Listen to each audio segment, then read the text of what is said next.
Relance du dialogue pour la réconciliation et la paix en Côte d'Ivoire, la concertation entre forces vives de la nation organisée à Bassam a pris fin ce samedi par un communiqué final.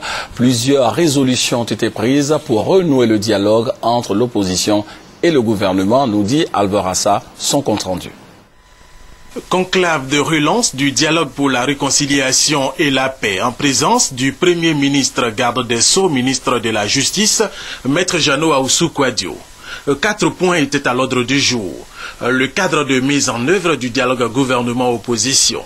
Sur cette question, les participants ont convenu de la mise en place d'un cadre permanent de dialogue entre le gouvernement et les partis de l'opposition ayant pris part au conclave de Grand Bassam, avec pour mission, entre autres, d'identifier les questions devant faire l'objet de concertation. De veiller à la mise en œuvre effective des questions sur lesquelles un consensus est intervenu.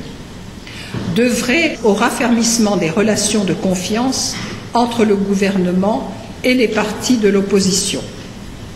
De faire une revue périodique des avancées qui ont été obtenues sur les différentes questions. De faire l'examen de l'évolution de la situation sociopolitique nationale en vue au besoin d'alerter le gouvernement et les partis de l'opposition sur les situations susceptibles de mettre à mal la paix et le processus de réconciliation nationale. Ce cadre permanent est composé du Premier ministre, garde des Sceaux, ministre de la Justice, Maître Jeannot Ahoussou Kouadio, et les ministres d'État et les ministres membres du pôle politique du gouvernement, les responsables des partis politiques de l'opposition ayant pris part au conclave de Grand Bassam. Il se réunit une fois par trimestre ou en cas de besoin à l'initiative du gouvernement ou à la demande des partis politiques de l'opposition. La participation de l'opposition au processus de réconciliation. Ici, l'opposition s'est engagée à agir sur le terrain, mais elle a exprimé certaines préoccupations.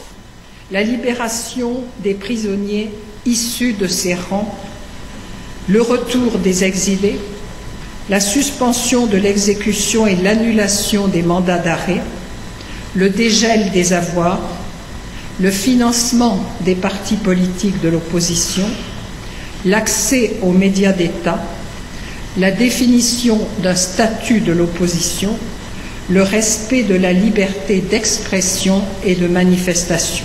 Ici également, le gouvernement s'est engagé à mettre tout en œuvre pour que l'opposition exerce ses activités politiques en toute sécurité et dans le respect de l'état de droit. De même, l'opposition a reconnu la nécessité d'une démarche de pardon et d'un retour à la fraternité. Et sur les questions électorales, les deux partis sont convenus à examiner les points suivants.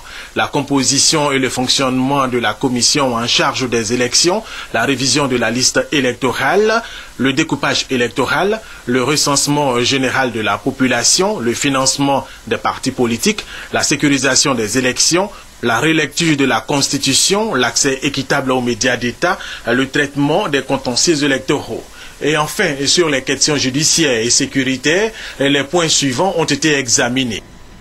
La lutte contre l'impunité, la moralisation de la vie publique, la libération des domiciles occupés et la restitution des biens confisqués, la question du foncier, l'impossibilité pour certaines personnes d'accéder à leurs plantations et les conflits entre éleveurs et agriculteurs, la réouverture des universités, la relance économique et la reconstruction nationale, le paiement des indemnités et de la pension de retraite des députés de la législature précédente.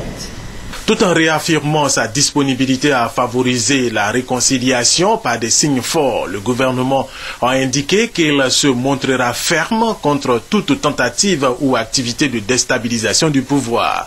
Rappelons qu'à ce conclave, le Front populaire ivoirien FPI ayant participé aux travaux le premier jour s'est excusé le deuxième jour selon le ministre d'État, ministre de l'Intérieur Ahmed Bakayoko et le président du RPP Laurent Dona Fologo. ont donc signé le communiqué final de ce conclave pour la relance du dialogue pour la réconciliation et la paix. Le Premier ministre garde des Sceaux, ministre de la Justice, Maître Jeannot Ahoussou Kouadio, le RPP, leader, l'USD, le MNC, CAP, UDD, UDC, le RPCI, l'URD, le RPC, le RDP et l'UDP.